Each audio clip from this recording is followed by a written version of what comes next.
नमस्कार साथियों, स्वागत है आपका हमारे इस YouTube चैनल में। मित्रों, जैसा कि हमने दो व्याख्यानों से हमने प्रारंभ की थी हमारी जो ये इतिहास की श्रृंखला है, उसी श्रृंखला में हम आज आगे का अध्ययन करेंगे।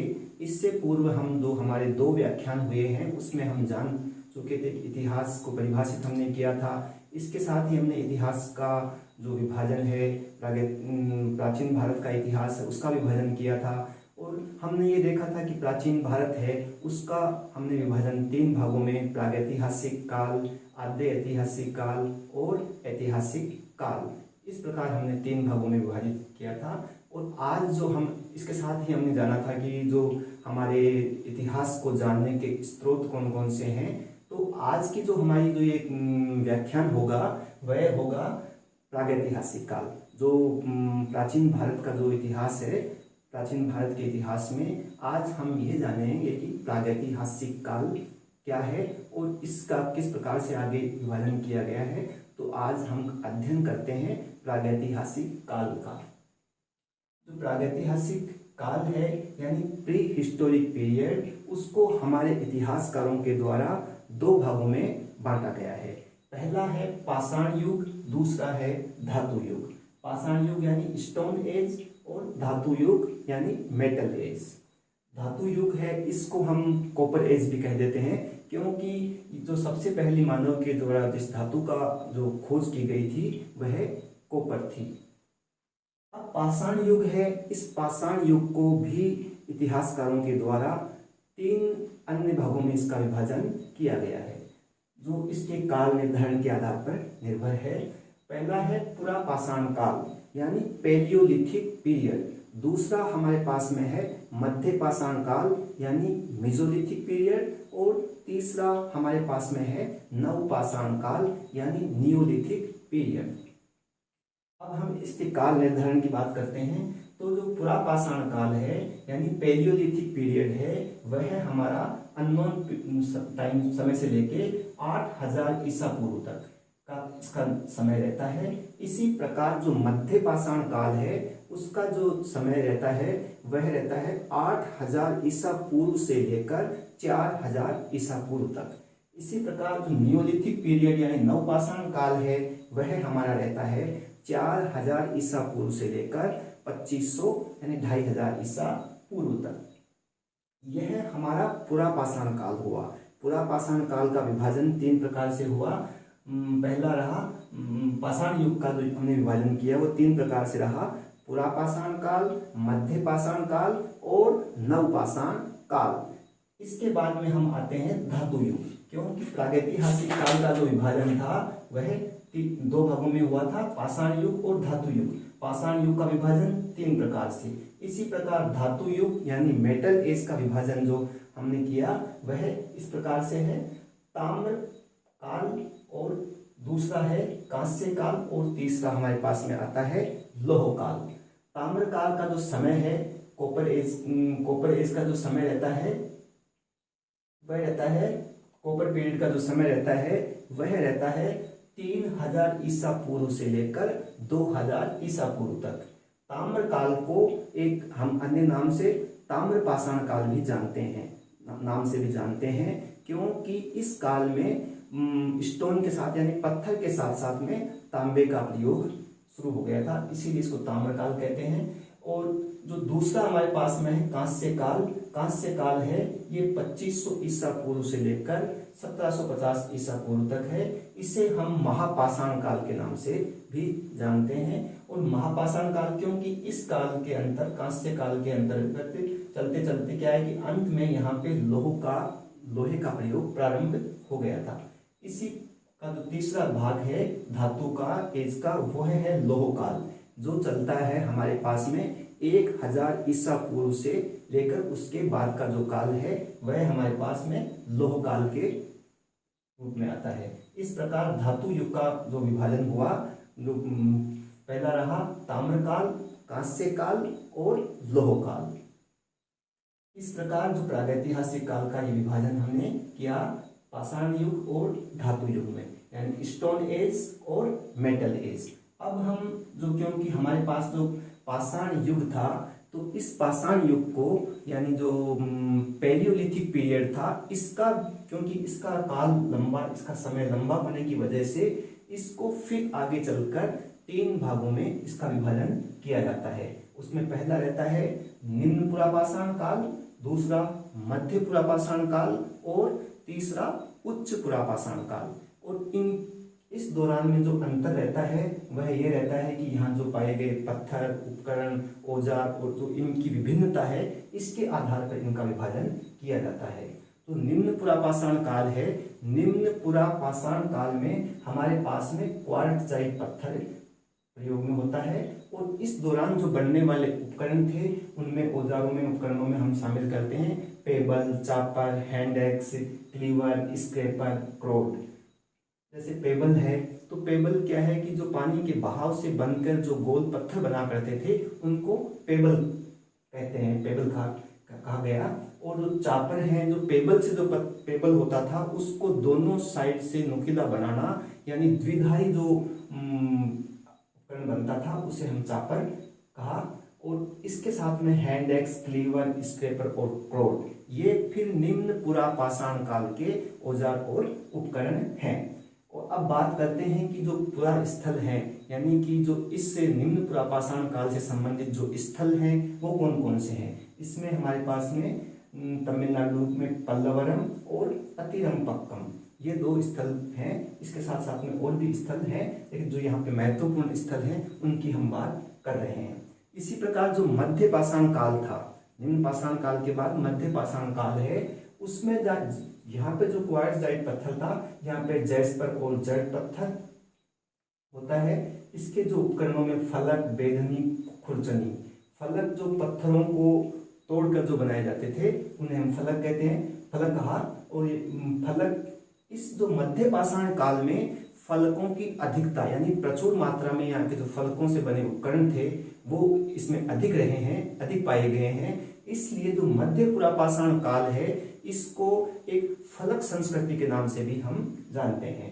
अब इससे संबंधित जो स्थल हैं नेवासा, सिंहभूमि, बेलन घाटी, भीमबेटका, नेवासा महाराष्ट्र में, सिंहभूमि झारखंड में, ये इससे मध्य पुरापाषाण काल से संबंधित स्थल रहे हैं। अब तीसरा जो पुरापाषाण काल का भाग है उसे उच्च पुरापाषाण काल के नाम से जानते हैं। इसमें जो उपकरण बने हैं उनका और विकास हुआ, और जो अब उपकरण बनने लगे वो ब्लेड पर निर्मित उपकरण थे, यानी और तीखे उपकरण हुआ करते थे।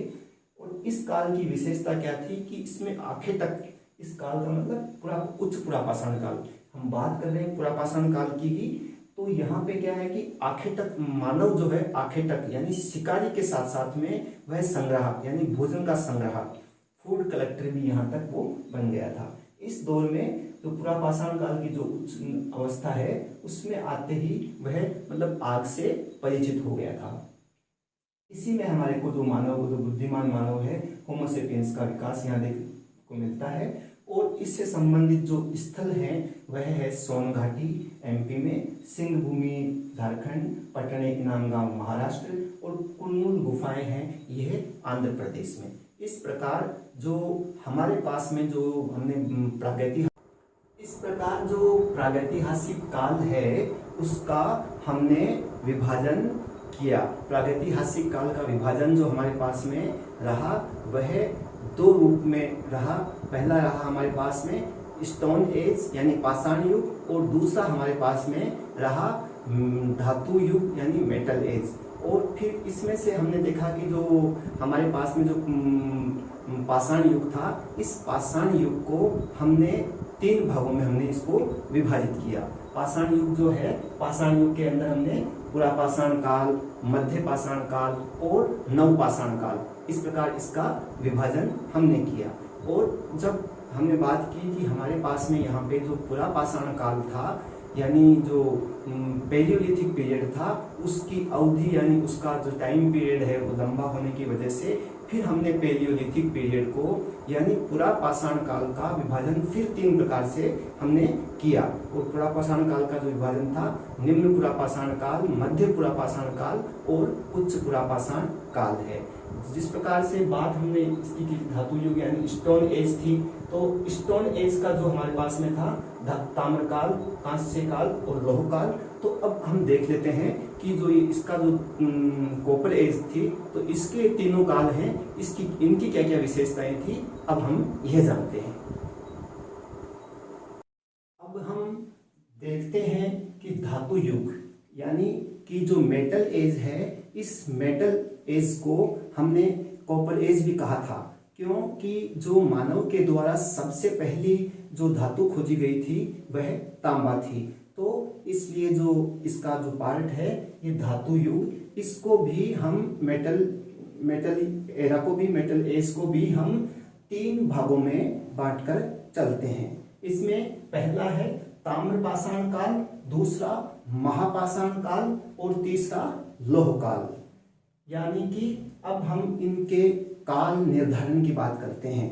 इनका जो काल निर्धारण है, ताम्रपाषाण काल जो है वह 3000 ईसा पूर्व से लेकर 2000 ईसा पूर्व तक, और महापाषाण काल है वह 2500 ईसा पूर्व से लेकर 1750 ईसा पूर्व तक, और लौह काल है वह 1000 ईसा पूर्व के बाद का जो समय है ऐतिहासिक काल में, उसे लौह काल के नाम से हम जानते हैं। अब जो ताम्रपाषाण काल है इसको, क्योंकि इस ताम्रपाषाण काल में जो उपकरण और जो औजार बनते थे उनमें तांबे का भी प्रयोग होने लग गया था, इसलिए इसे ताम्रपाषाण काल या साथ साथ में ही इसको चाल्कोलिथिक पीरियड भी कहते हैं। ताम्रपाषाण काल को चाल्कोलिथिक पीरियड भी कहते हैं, क्योंकि इसमें तांबा और पत्थर दोनों का साथ में प्रयोग प्रारंभ हो चुका था। और ताम्रपाषाण काल की जो हमारे पास में जो उपकरण हैं उनमें हमारे को हस्त कुल्हाड़ी यानी हैंड एक्स, भाले, मूर्तियां, ये हमारे को इसकी प्राप्त हुई है। और यदि जैसे हमने बात की कि ये मतलब तांबा इस अवस्था में मिलने लग गया था, तांबा मतलब सबसे पहले ही उपयोग हुआ था। और अगर हम बात करें कि सबसे अधिक तांबा कहाँ प्रयोग हुआ था, तो सर्वाधिक तांबा सैंधव वासियों के द्वारा प्रयोग किया गया था। लेकिन ये हम बात कर रहे हैं प्रागैतिहासिक काल की, लेकिन एक बात ये इसलिए आई है कि सर्वाधिक तांबा किसके द्वारा उपयोग किया गया, तो क्योंकि ये सैंधव वासियों के द्वारा ही काम में लाया गया था। अब हम बात करते हैं कि जो ताम्रपाषाण काल के जो स्थल हैं वह हमारे को कहाँ कहाँ से प्राप्त हुए हैं, तो एक गंगा घाटी और गंगा यमुना दोआब, इनसे मुख्य रूप से ताम्रपाषाण काल के जो उपकरण और जो औजार हैं वह अवशेष हैं वो हमारे को प्राप्त होते हैं। अब हम आते हैं महापाषाण काल में। महापाषाण काल का जो ये काल है, इसका जो काल है यानी जो पीरियड है वह 2500 ईसा पूर्व से लेकर 1750 ईस्वी तक का है। इसमें पाषाण जो उपकरण हैं, जो पत्थर के जो उपकरण बनते थे, उसमें लौह धातु का चलन प्रारंभ हो गया था यहाँ, क्योंकि लौह धातु का चलन प्रारंभ हो चुका था, इसलिए इसको महापाषाण काल के नाम से हम जानते हैं। इसको जब हमने विभाजन किया था तो इसको कांस्य काल भी हम कहते हैं, क्योंकि इसके पैरेलल जब हम बात करते हैं इसके पैरेलल, तो महापाषाण काल जो हमारा था इसका जो एक टाइम पीरियड है, तो इसके पैरेलल हम इस दौरान, क्योंकि सैंधव घाटी भी लेकिन वो थी हमारे आद्य इतिहास की, वो डेवलप हो चुकी थी, क्योंकि इसके इस दौरान ही, क्योंकि सैंधव वासियों के द्वारा ही मतलब टिन का आविष्कार किया गया था। उन्होंने टिन क्या उसका कांसे का उन्होंने बनाया था, टिन मिला के, तांबे में टिन मिला के उन्होंने कांसा बनाया था। तो ये महापाषाण काल है। और महापाषाण काल के दौरान हमें कब्रों में लोहे के उपकरण भी प्राप्त होते हैं। रागी एवं धान की कृषि इस महापाषाण काल के समय में होने लग गई थी। यहाँ से जो प्राप्त हुई है वो एक डोलमेन समाधि प्राप्त हुई है। साथ में ये है इसके जो अवशेष हैं वो दक्षिण भारत में हमारे को मिलते हैं। अब बात करते हैं हम लौह काल की। लौह काल यानी 1000 ईसा पूर्व के बाद में, यानी ईसा के जन्म लेने से 1000 साल पहले भारत में लोह काल प्रारंभ हो जाता है। अब यदि हम बात करें कि जो लोहे की पहले खोज कहाँ हुई, तो अगर पूरी दुनिया में हम बात करते हैं तो वहाँ इसकी खोज हुई थी 1500 ईसा पूर्व में, यानी एशिया माइनर में। एशिया माइनर टर्की को हम कहते हैं। तो यहाँ पे जो लोहे की खोज हुई थी वह 1500 ईसा पूर्व में हुई थी। अगर आप भारत की बात करते हैं तो भारत में लोहे के सबसे प्राचीन, जो सबसे पहले पुराने साक्ष्य जो मिलते हैं वह हमारे को मिलते हैं अतरंजी खेड़ा, उत्तर प्रदेश के एटा जिले में अतरंजी खेड़ा है। वहां पे हमारे को 1000 ईसा पूर्व से लोह काल के, यानी लोहे के हमें अवशेष, लोहे का चलन हमारे को प्रारंभ देखने को मिलता है। और 600 ईसा पूर्व आते आते लोहे का इस्तेमाल बढ़ जाता है और लोहे का इस स्तर पे प्रयोग होने लग जाता है कि जो उपकरण थे, कृषि के उपकरण, उनका भी उनको बनाने में भी लोहे का इस्तेमाल होने लगा। इस प्रकार जो क्या है कि लोह काल है वह 1000 ईसा पूर्व से भारत में प्रारंभ होता है और 600 ईसा पूर्व के आते आते लोहे का उपयोग प्रचुर मात्रा में होने लग गया। और जो लोह भंडार हैं वह हमारे को कहाँ से मिले हैं? लोह भंडार जो अधिक उस समय और अभी भी जो लोह भंडार हैं वह कहाँ थे? मगध, यानी बिहार में थे। तो अगर हम ऐतिहासिक दृष्टि से इसको देखें तो जो राजवंशों की शुरुआत होती है वह भी यहाँ मगध से ही राजवंशों की शुरुआत होती है। और क्योंकि मतलब लोहे का जो आविष्कार हुआ, अधिक इसका उपयोग हुआ, तो राजवंशों की आवश्यकता महसूस हुई और उनका जो एक संगठन बनना जो प्रारंभ हुआ, तो लोह भंडारों के कारण से हमें इसी क्षेत्र में हमारे को राजवंशों की शुरुआत देखने को मिलती है। अब हम बात करते हैं कि जो ये लोह काल था, इसमें लोह धातु की प्रधानता उपकरणों में बढ़ने के कारण जो गंगा घाटी का एरिया था, उस एरिया में नगरीय क्रांति हो गई। क्योंकि लोहे के आविष्कार, लोहे के अधिक उपयोग से सभी क्षेत्रों में, जैसे कृषि का क्षेत्र हम देखें, विशिष्ट रूप से उन्नति हुई। साथ साथ में उसका जो सरप्लस था उससे वहां पे आधिक्य के कारण से वहां नगरीकरण की क्रिया प्रारंभ होती है। ये नगरीय क्रांति हुई। इस नगरीय क्रांति को ही हम द्वितीय नगरीकरण के नाम से भी जानते हैं, क्योंकि जो प्रथम नगरीकरण था हमारे भारत का वह हमें सिंधु सभ्यता में देखने को मिलता है।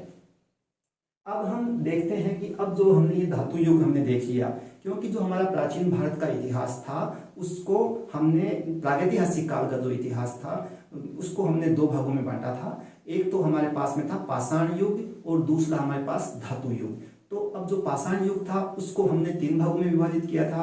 पहला हमारे पास पुरापाषाण काल, दूसरा हमारे पास मध्य पाषाण काल और तीसरा हमारे पास में नवपाषाण काल। तो अब हम ले रहे हैं पुरापाषाण काल। तो जो पुरापाषाण काल है इसके सबसे पहले हमारे को साक्ष्य मिलते हैं 1863 ईस्वी में। रॉबर्ट ब्रूस फूट थे, उनको इसके सबसे पहले साक्ष्य मिलते हैं। उनको तमिलनाडु प्रदेश में चेन्नई के पास में पल्लवरम नामक स्थान है, वहां पर उनको सबसे पहले इसके अवशेष या इसके साक्ष्य उनको प्राप्त होते हैं। और यहाँ से ब्रूस फूट के द्वारा यह कार्य करने के साथ ही भारत में जो प्रागैतिहासिक अनुसंधान की जो प्री हिस्टोरिक पीरियड की जो रिसर्च थी वह शुरू हो जाती है। इसलिए हम भारतीय प्रागैतिहासिक पुरातत्व का जनक भी किसको कहते हैं? रॉबर्ट ब्रूस फूट को भारतीय प्रागैतिहासिक पुरातत्व का जनक रॉबर्ट ब्रूस फूट को कहते हैं। और यदि अब बात करें कि भारतीय पुरातत्व के जनक कौन हैं, तो उसमें हम लेते हैं अलेक्जेंडर कनिंघम को। इस प्रकार ये हमारा पुरापाषाण काल है। इसमें हम देखते हैं कि उपकरण औजार, क्या क्या उपकरण और औजार जो हमारा ये जो था पुरापाषाण काल, इसमें हमें कौन कौन से उपकरण थे? हैंड एक्स, क्लीवर्स, स्क्रैपर्स, क्रोड और फलक। ये पुरापाषाण काल में मिलने वाले उपकरण थे। और इसके जो स्थल हैं, यानी इससे संबंधित जो स्थल हैं वे कहाँ कहाँ प्राप्त हुए हैं? तो जो पुरापाषाण काल से संबंधित स्थल हैं वो हमें प्राप्त होते हैं सोहन नदी घाटी। जो ये सोहन नदी घाटी जो पाकिस्तान में उसके संबंध का क्षेत्र है वह भी हमारे भारत में। और दूसरा बेलन घाटी, बेलन घाटी यानी कि जो उत्तर प्रदेश में है वहाँ से भी इसके साथ से मिले हैं। और नर्मदा नदी घाटी, साथ साथ में भीमबेटका जो कि मध्य प्रदेश में है, भोपाल में, वहाँ से हमारे को चित्रकारी के और साक्ष्य हमारे को प्राप्त हुए हैं। अब पूरे पुरापाषाण काल की जब बात की जाती है तो हमें कहीं भी पूरे पुरापाषाण काल में मानव के जो कंकाल हैं, मानव कंकाल के स्केलेटन के हमें अवशेष प्राप्त नहीं होते हैं। इसके साथ ही हम देखते हैं कि इस पुरापाषाण काल में हड्डियों के उपकरण भी शुरू हो गए थे, यानी कि जो उपकरण जो बनते थे उन उपकरणों में हड्डियों का, यानी कि जो पशुओं की सबसे लंबी हड्डियां होती थी उनका, उसके साथ साथ में सींगों के, इन सींगों के, इनसे भी इसके उपकरण हमारे पास में इस काल के पुरापाषाण काल के बनने लग गए थे। इस प्रकार हमने जो ये पुरापाषाण काल है इसके बारे में हमने जानकारी प्राप्त की। जो हमारे प्रागैतिहासिक काल का जो हमने विभाजन किया था दो भागों में, पहला हमने किया था स्टोन एज यानी पाषाण काल, दूसरा हमने किया था धातु युग यानी मेटल एज। तो पुरापाषाण काल के जो हमने 3 भाग किए थे उसमें हमने सबसे पहले हमने किया था पाषाण युग को विभाजित पैलियोलिथिक यानी पुरापाषाण काल, दूसरा मध्यपाषाण काल और तीसरा नवपाषाण काल। तो हमने पुरापाषाण काल के बारे में हमने जानकारी प्राप्त कर ली। अब हम जानकारी प्राप्त करेंगे मध्यपाषाण काल यानी मेसोलिथिक पीरियड के बारे में।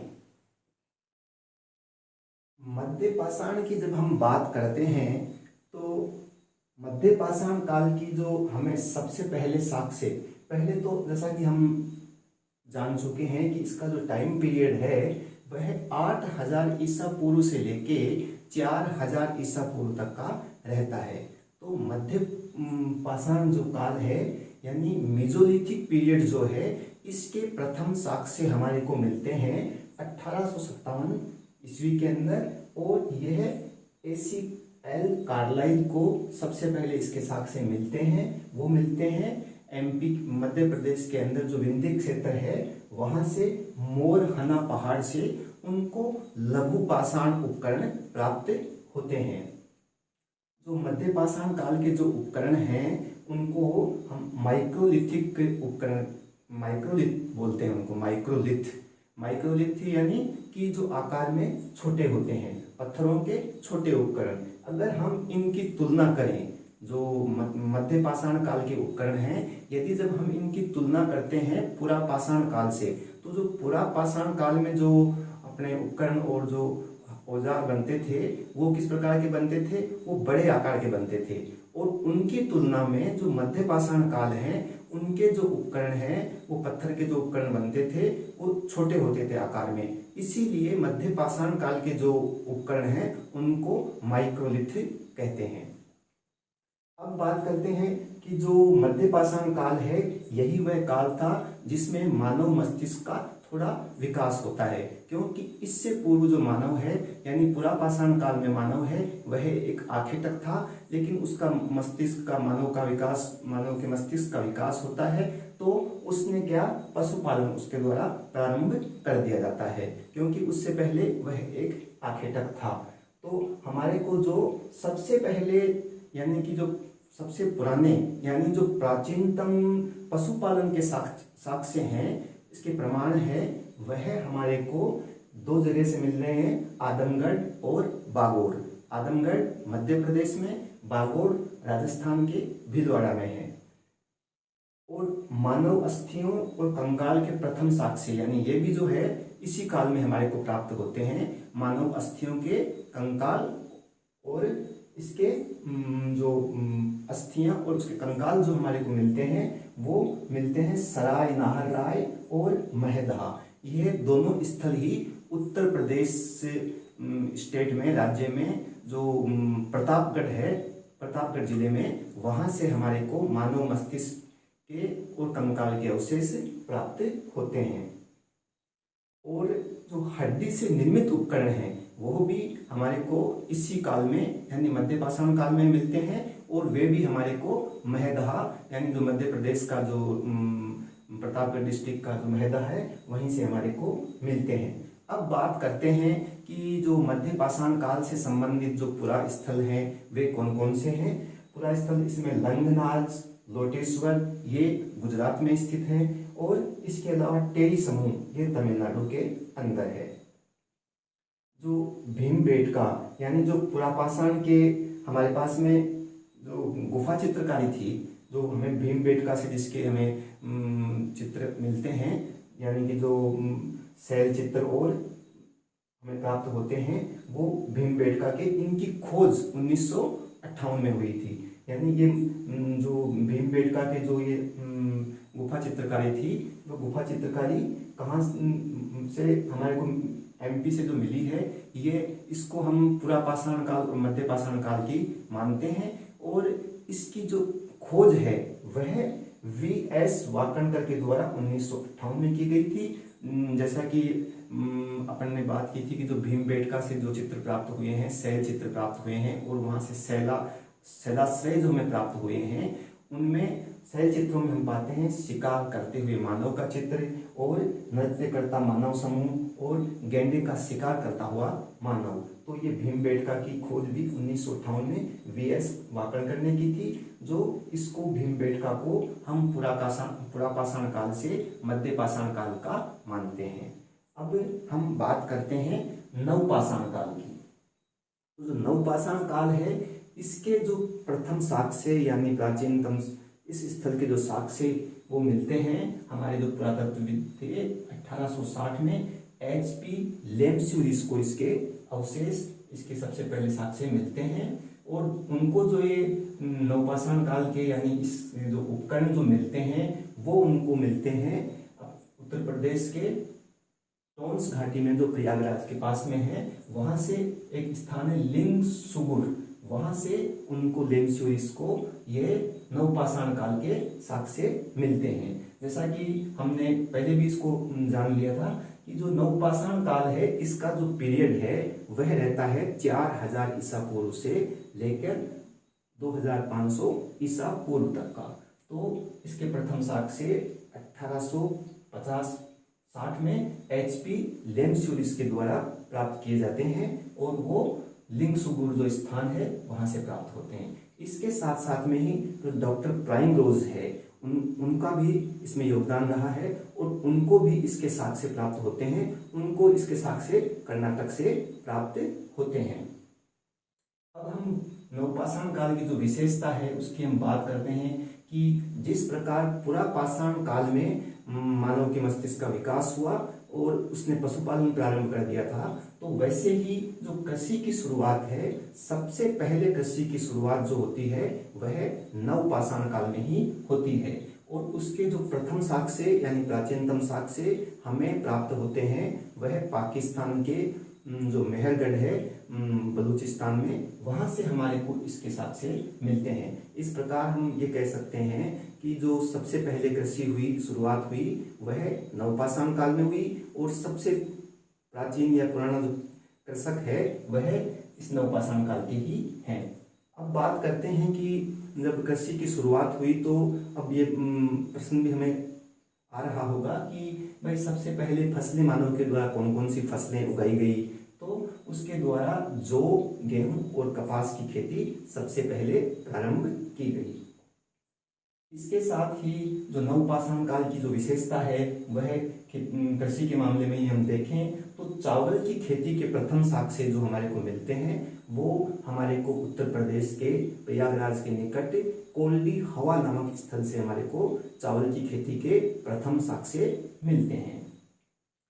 इसके साथ ही जो मानव कंकालों के साथ कुत्ते की अस्थियों का भी जो प्रमाण है वह भी हमारे को नवपाषाण काल में मिलते हैं। इससे क्या है कि मतलब मानव के साथ में यानी जो कुत्ते को भी साथ में दफनाए जाने की प्रक्रिया होती थी, ये हमारे पुरातत्वविदों ने इसका अनुमान लगाया। यानी कि जो ये अवशेष तो हमें प्राप्त हुए कुत्ते की अस्थियों के मानव कंकालों के साथ, उससे हमारे इतिहासकारों ने, पुरातत्वविदों ने यह अनुमान लगाया कि मानव कंकालों के साथ में कुत्ते को भी दफनाया जाता था। साथ में ही उनके द्वारा यह भी अनुमान लगाया गया कि मानव के द्वारा जो सबसे पहले जो पालतू जानवर था वह कुत्ता था। और इस मानव कंकालों के साथ कुत्ते की जो अस्थियों के अवशेष जो हमारे को प्राप्त होते हैं, वे अवशेष हमारे को प्राप्त होते हैं जम्मू कश्मीर के स्थल बुर्ज होम और गुफ कराल से।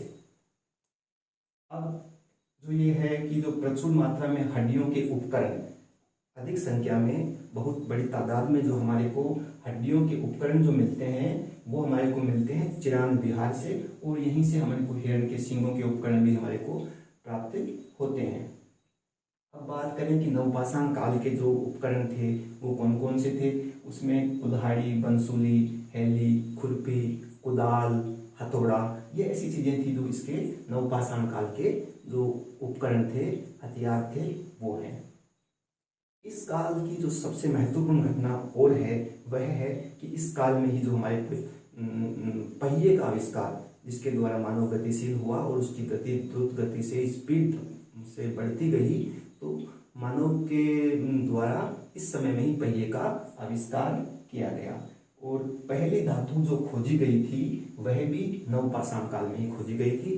पहली धातु, जैसा कि हम पहले भी इससे पूर्व भी हम जान चुके हैं कि सबसे पहली धातु खोजी गई थी वह कॉपर थी, और वो इसकी जो खोज होती है 3000 ईसा पूर्व के आसपास होती है। और जो ये हमारा काल है ये 4000 ईसा पूर्व से 2500 ईसा पूर्व का है। लेकिन उसके साथ साथ में तांबे की खोज के साथ साथ में जो हमने पढ़ा था, जो हमने विभाजन किया था उसका मेटल एज का, धातु पीरियड का, तो उसमें हमने 3 भागों में उसका विभाजन किया था। तो हमने देखा था कि जो 3000 ईसा पूर्व के आसपास हमारे पास पहली धातु तांबा खोजी जाती है, और जो ये है 3000 ईसा पूर्व से लेकर 2000 ईसा पूर्व का जो काल था वही हमारे पास में ताम्र युग, यानी जिसे हमने ताम्रपाषाण काल, और इसे ही हम चाल्कोलिथिक पीरियड कहते हैं। तो इस प्रकार जो नवपाषाण काल है, इस नवपाषाण काल के अंतिम चरण में मानव के द्वारा जो तांबे का प्रयोग, तांबे का इस्तेमाल जो है प्रारंभ हो गया था नवपाषाण काल के अंत में। तो जो हमारे पास में समय था 3000 से 2000 ईसा पूर्व का, इसे हमने ताम्रपाषाण काल कहा। और यह जो अंतिम चरण था 3000 ईसा पूर्व का, तो नवपाषाण काल का, इसमें ही तांबे का जो धातु का प्रथम जो है वह इस युग में नवपाषाण काल के अंत में खोज होती है और इसका इस्तेमाल प्रारंभ हो जाता है। और जो तांबे का जो सर्वाधिक प्रयोग जो है वह सैंधववासियों के द्वारा किया गया। तो जो धातु युग था उसको हमने, ताम्रपाषाण काल था, इसको हमने 3000 ईसा पूर्व से लेके 2000 ईसा पूर्व के मध्य माना है। अब 2500 ईसा पूर्व के आसपास हमारे पास में जब लिपियों का ज्ञान जब मानव को हो जाता है, उसके द्वारा लिपियां खोज ली जाती है, यानी पढ़ने लिखने वह प्रारंभ कर देता है, तो मानव जो क्या है कि अब उसके पास में जब लिपियों का ज्ञान हो जाता है तो हम प्रवेश कर जाते हैं आद्य ऐतिहासिक काल में। यानी कि इससे पहले का जो काल था वह हमारे पास प्रागैतिहासिक काल था। यहाँ पे जो 2500 ईसा पूर्व से लेके जो समय है उसको हमने इसलिए यहाँ पे हम इसका वर्णन जो बात कर रहे हैं वह इसलिए कर रहे हैं क्योंकि जो 3000 ईसा पूर्व से लेके 2000 ईसा पूर्व का जो समय था वह हमारे पास समय है ताम्र युग, यानी ताम्रपाषाण काल। और 3000 ईसा पूर्व के आसपास ही नवपाषाण काल के अंतिम चरण में मानव के द्वारा तांबे का प्रयोग प्रारंभ होता है। और 3000 से 2000 ईसा पूर्व का जो समय था वह ताम्रपाषाण युग यानी कि ताम्र युग था। इस ताम्र युग के जो पीरियड है 3000 से 2000, इसी के दौरान 2500 ईसा पूर्व के आसपास जो है वह सैंधव सभ्यता आती है, क्योंकि जो सैंधववासी थे उनके द्वारा ही सर्वाधिक तांबे का प्रयोग किया गया है। क्योंकि सैंधववासी तांबे में टिन मिलाकर उसके द्वारा उनके द्वारा कांसा बनाया गया, कांसा जो उनसे ब्रॉन्ज, तो इसीलिए हम जो सैंधव सभ्यता है उसको ब्रॉन्ज एज यानी कांस्य युगीन सभ्यता भी कहते हैं। इस प्रकार जो हमारा जो ये नवपाषाण काल है इसके अंतिम चरण में 3000 ईसा पूर्व में तांबे की खोज होती है और वह नवपाषाण काल की घटना है। और अंतिम चरण में, नवपाषाण काल के अंतिम चरण में ही मानव के द्वारा तांबे का प्रयोग प्रारंभ होता है। और 3000 से 2000 ईसा पूर्व का समय था, वह हमने जो प्रागैतिहासिक काल का जब हमने विभाजन किया था उसमें हमने स्टोन एज और मेटल एज, तो मेटल एज का जो है वह हमारे पास में ताम्र युग है, उसमें 3000 से 2000 ईसा पूर्व का समय रहता है।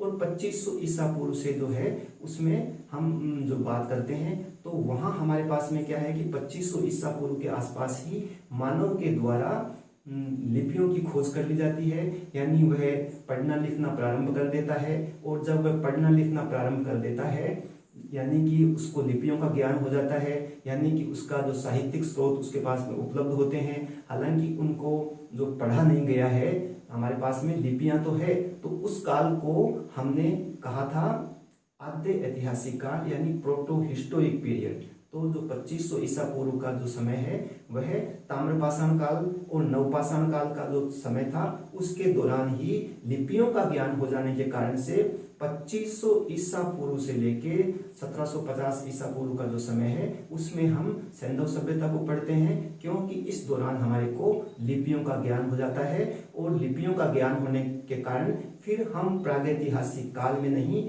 फिर हम प्रागैतिहासिक काल से आद्य ऐतिहासिक काल में प्रवेश कर जाते हैं। तो अब हम जो अध्ययन करेंगे, अब हम अध्ययन करेंगे आद्य ऐतिहासिक काल का।